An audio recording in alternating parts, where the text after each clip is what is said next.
Hello, I'm Zach Rudd. And this is Psychedelic Nooz. Today, I talked to Ronan Levy. He's one of the co-founders of Field Trip Health. Field Trip Health is an amazing company at the forefront, currently administering ketamine to patients with depression. Without further ado, please welcome Ronan Levy.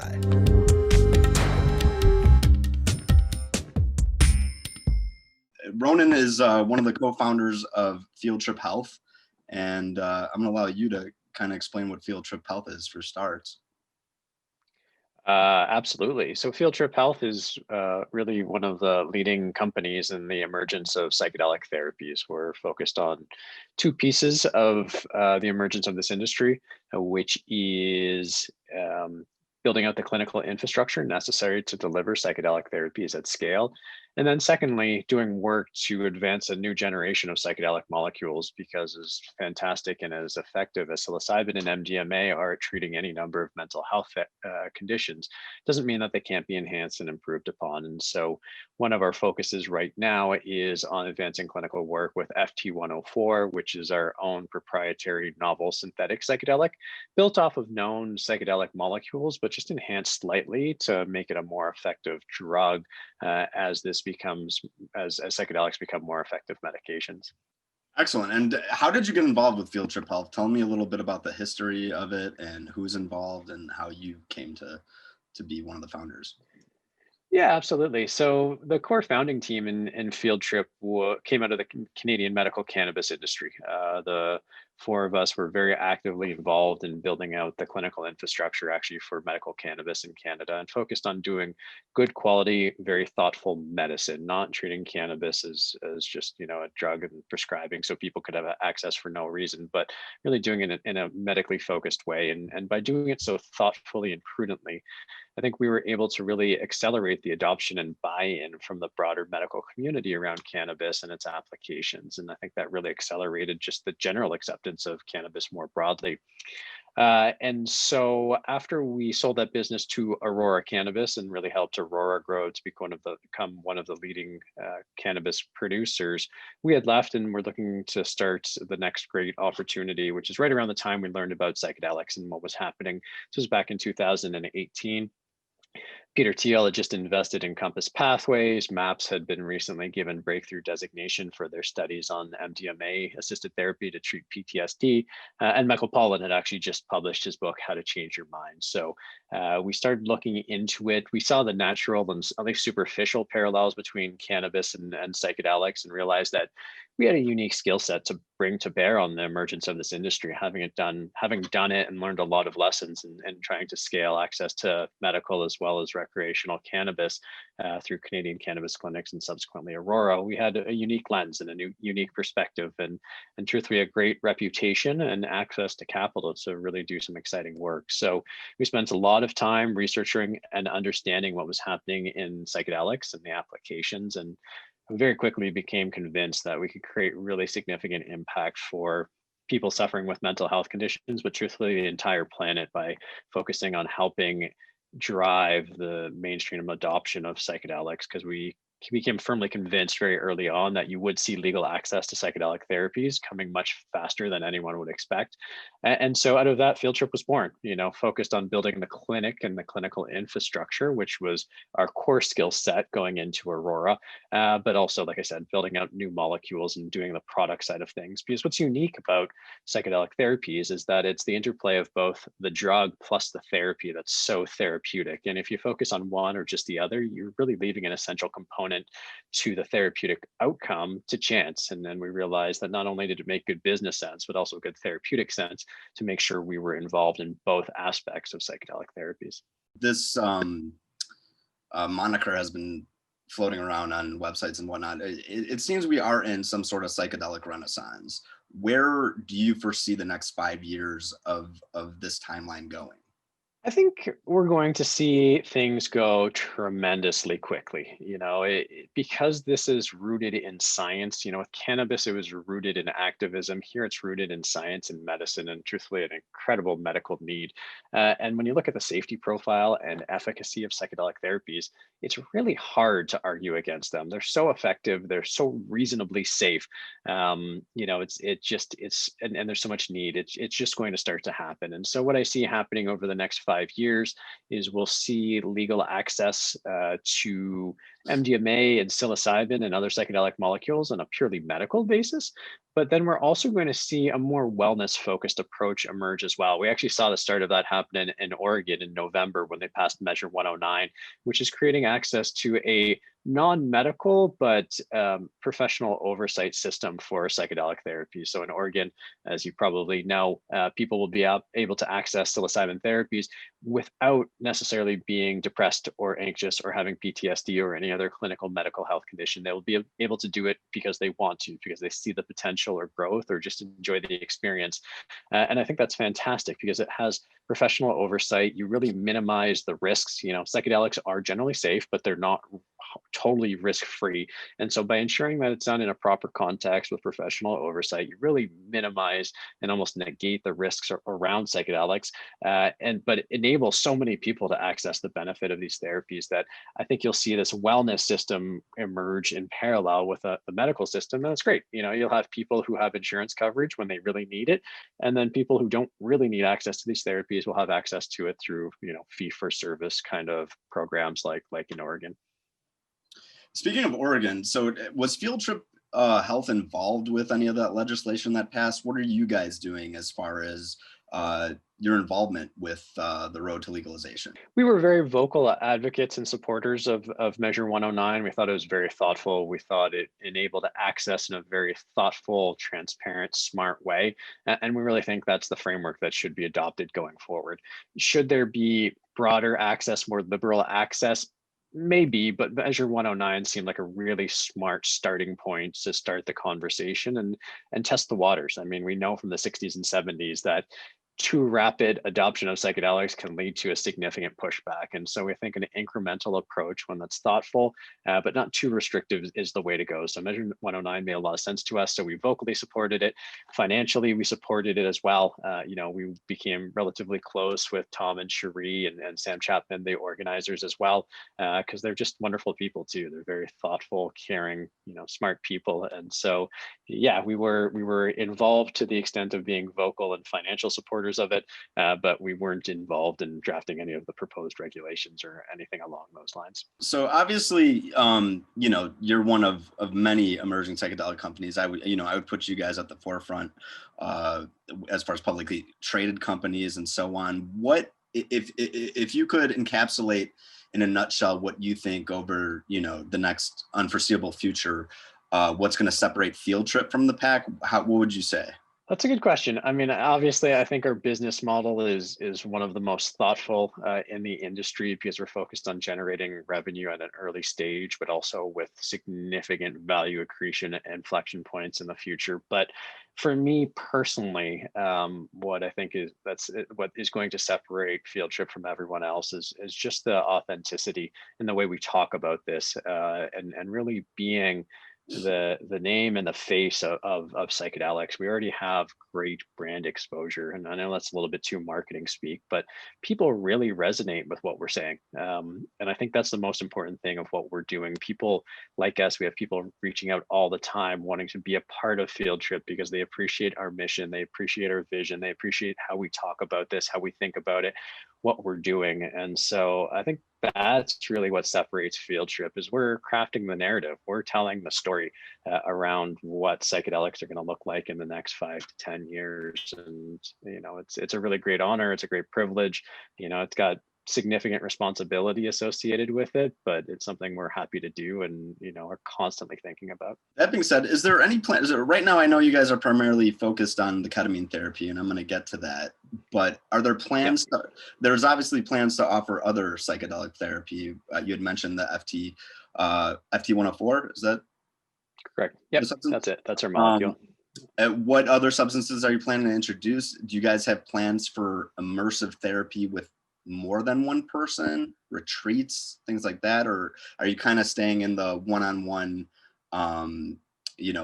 with a therapist or psychiatrist implementing these medications? Yeah, so within our clinics, we're going to be molecule agnostic. So anything that's legal or approved, we're going to work with. At the end of the day, our overarching goal, our mission is to bring the world to life for people, right, through psychedelics and psychedelic therapies. And if that means working with MDMA or psilocybin or FT104 or LSD or whatever else may get legalized or approved, that's all within the paradigm of what we're willing to work with, because if it leads to better outcomes, it's entirely consistent with everything that we stand for.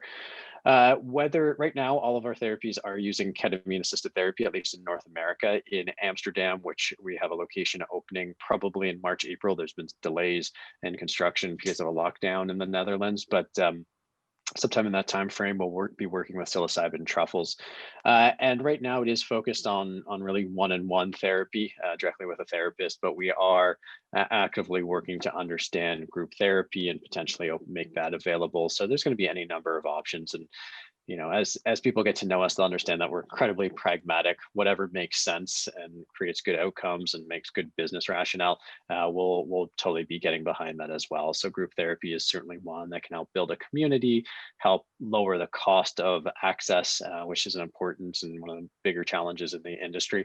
And so yeah, we'll constantly be innovating and working with new tools and building new tools and digital tools and different approaches to really deliver on our mission and our promise, which is to really help people and make their lives better.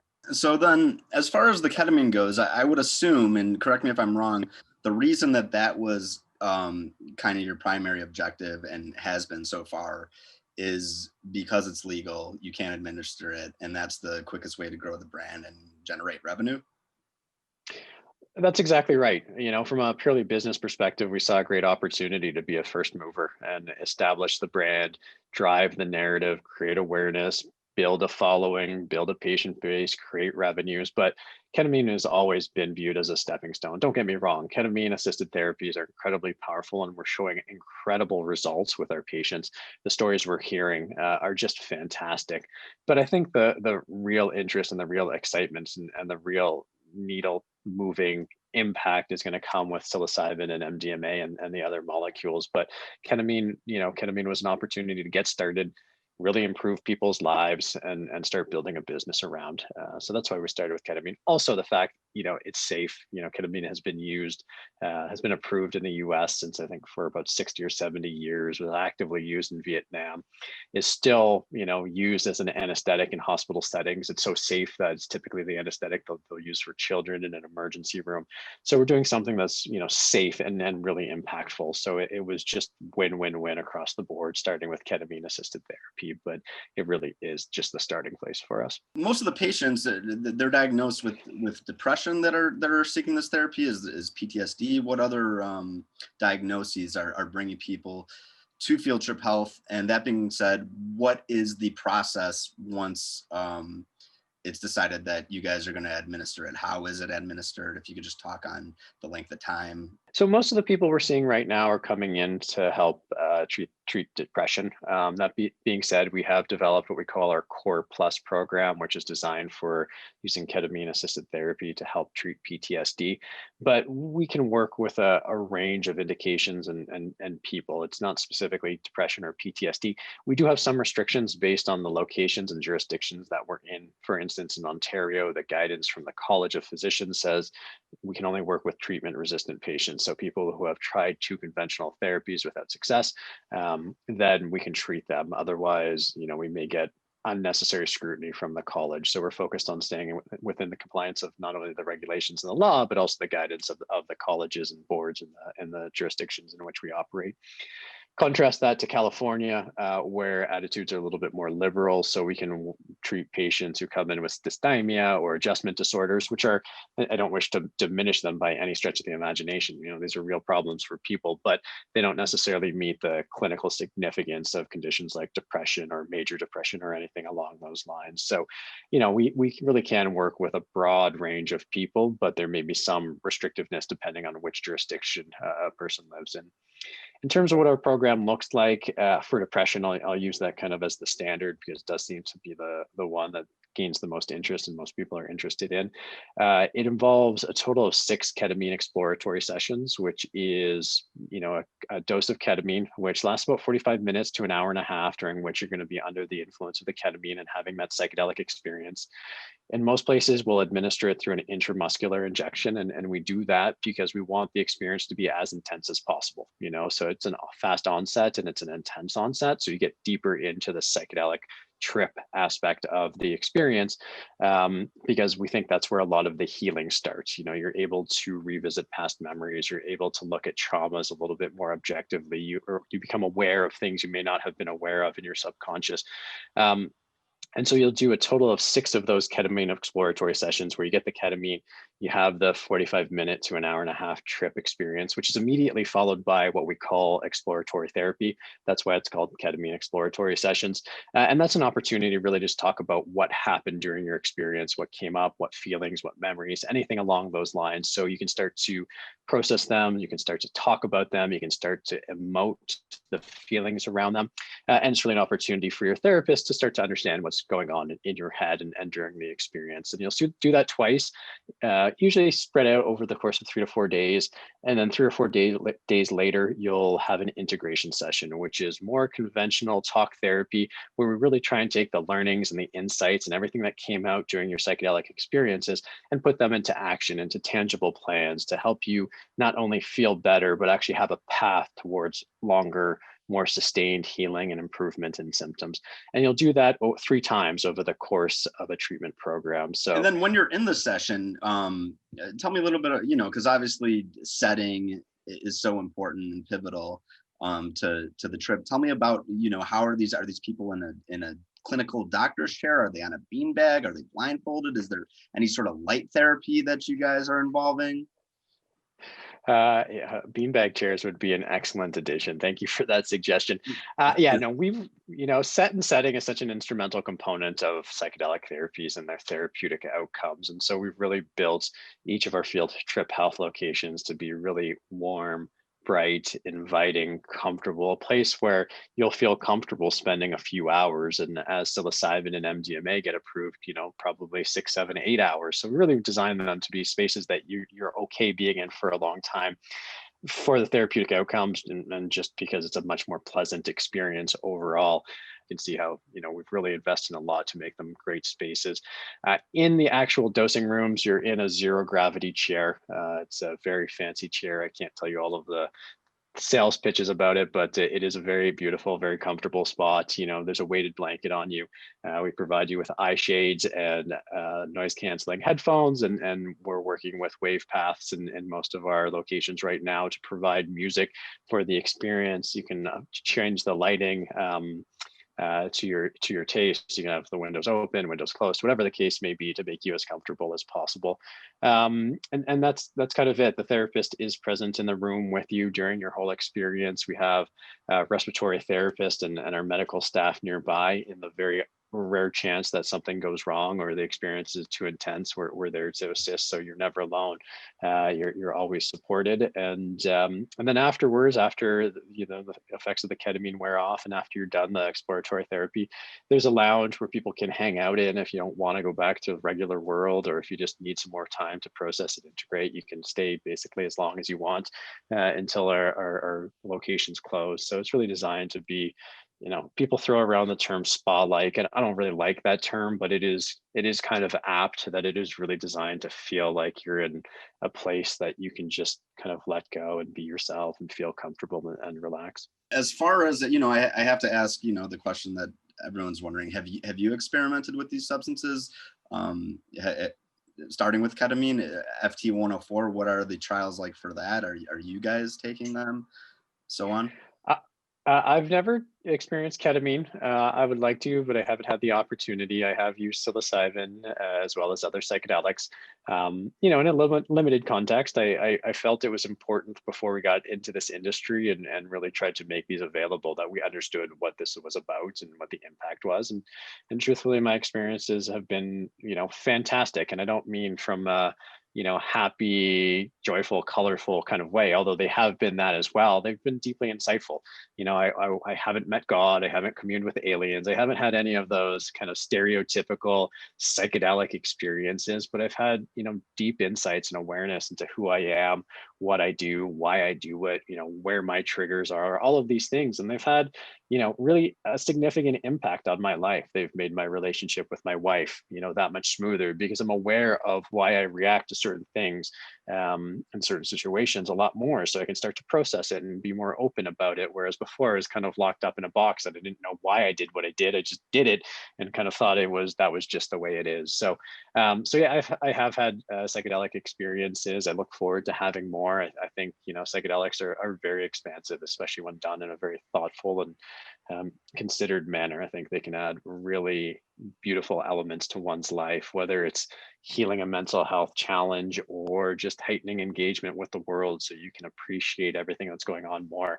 I think it's part of the reason we're doing this is that we think there's so much impact, so much potential to improve the quality of life of so many people. That's what's got us excited and the reason we're doing what we're doing. Awesome. As far as, the ketamine treatments, I've noticed a lot on forums. I've noticed amongst friends in my community that they get kind of sticker shock with where the price is at now. Is there plans to bring the therapy now? And now I know it's, it lives somewhere in the realm of, and maybe $3,000 to $4,000, I assume. Yeah, so the typical core program is $4,700, which works out to about just under $300 per session on average. It's not priced exactly like that, but it does work out to about that much. We tried to price it to be pretty consistent with what you'd pay for qualified senior psychologist if you were going to do conventional therapy. It's a little bit more expensive than that, but it's not entirely inconsistent with that price range. And yes, it is, as an overall program, relatively expensive. And even though there's not insurance coverage, many private insurance plans and extended benefit plans do provide reimbursement, especially for the therapy, the psychotherapy aspects of it, which can cover anywhere from 10 to 70% of the cost. So while it is, a not insignificant sum, it's not, we've really focused on pricing it consistent with conventional psychotherapy as much as possible, and you get a lot more out of it. And there may be some insurance reimbursement, which brings the cost down. And so yeah, ultimately lowering the cost and increasing access is why we're exploring group therapy and alternative means of delivering this care. But right now our focus is really focused on outcomes, and so we don't want to be too liberal. I know there are other companies that are doing like take home ketamine and all that kind of stuff, and I significantly wish them well and hope they create great outcomes. But we're focused right now on doing it professionally, taking that lens we had in the cannabis industry, where when you focus on doing it right and show great outcomes, that's how you're going to get buy-in. That's how you're going to change minds. That's how you're going to get the medical community behind the work you're doing. And so that's our approach right now. And that's high touch points. And for better or for worse, it means it's not an insignificant investment, but hopefully, and what we're seeing so far is that the investment certainly has been worthwhile for the people who have completed our programs. Also, to be clear, even though the course of a program is $5,000, you don't have to go through an entire program. You still have to go through the screening and all that kind of stuff by our psychiatrist and medical doctors. But if after a couple of sessions, it's not for you, obviously you're not committed to undergoing any medical therapies or anything along those lines that you don't feel are appropriate for you. How do you think we break the stigma that's obviously still ever present? Everyone from my parents to Joe Schmo on the street who still has this idea. I mean, to me, I see people that still think psychedelics make you go crazy. Totally. It's one of the nice things that we have. It's one of the greatest assets, I think, in the psychedelic industry right now is that stigmas don't survive in the face of data, and so if we're focused on delivering good quality outcomes and can demonstrate that these therapies are safe and effective at improving the quality of life of people, then there's nothing to argue about, right? You can't argue with hard science and data. You can have your opinions, but opinions fall down in the face of evidence. So that's a part of it, just letting the data do the work, focus on good outcomes, and letting the rest kind of happen. But the other piece of it is trying to shift the narrative and disabuse people of the notions that may exist around psychedelics and what happened in the 60s and 70s. I've started doing talks around how psychedelics, this kind of go round of the age of Aquarius, is going to be very mundane. For the average person, for the average psychedelic experience, it's going to be like me, where it's like, hey, I didn't see God, I didn't do anything kind of super mystical or magical, but God, this has really helped my relationship with my wife, or it gives me a lot more empathy for my kids.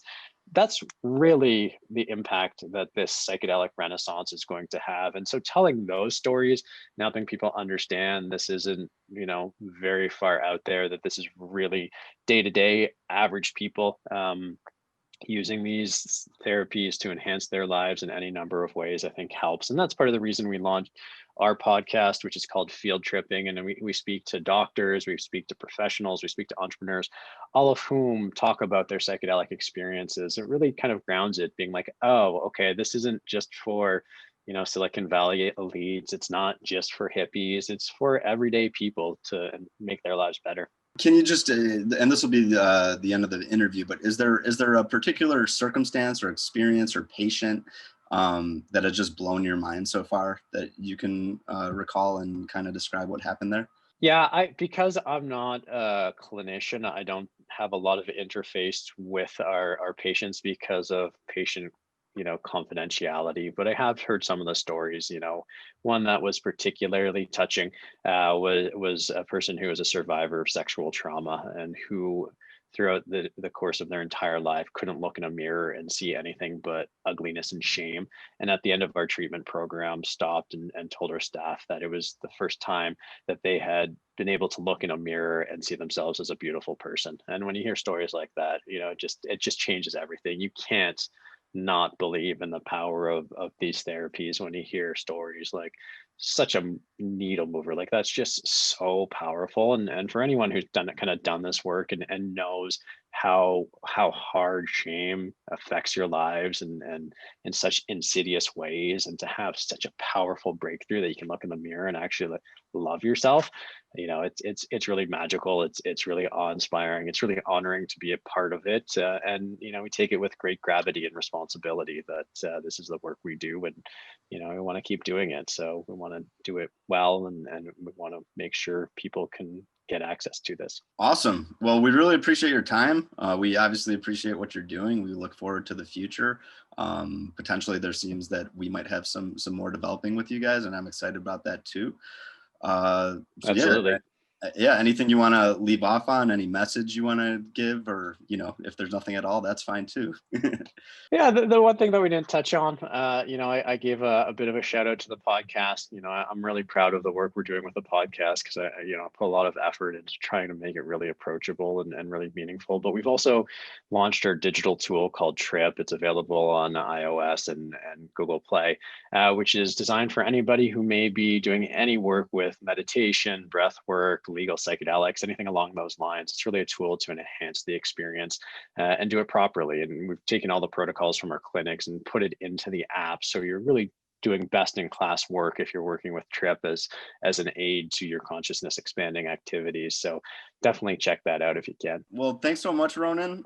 We really appreciate it. Fieldtriphealth.com is your website, correct? Fieldtriphealth.com is our website. Meetfieldtrip.com is our investor site as well. Yeah, and definitely check out Field Tripping wherever you listen to podcasts, and the app Trip, correct?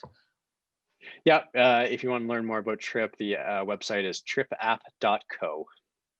Awesome. Thanks so much, Ronan. I'll be talking to you soon. Awesome. Thanks, Zach.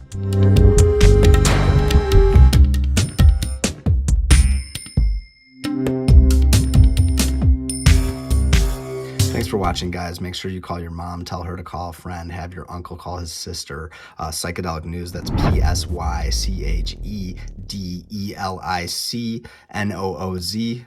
I know that's a little long. That's it on all social media. It's right here too. Like, subscribe, tell your friends. We got everything Psychedelic Nooz coming to you all the time.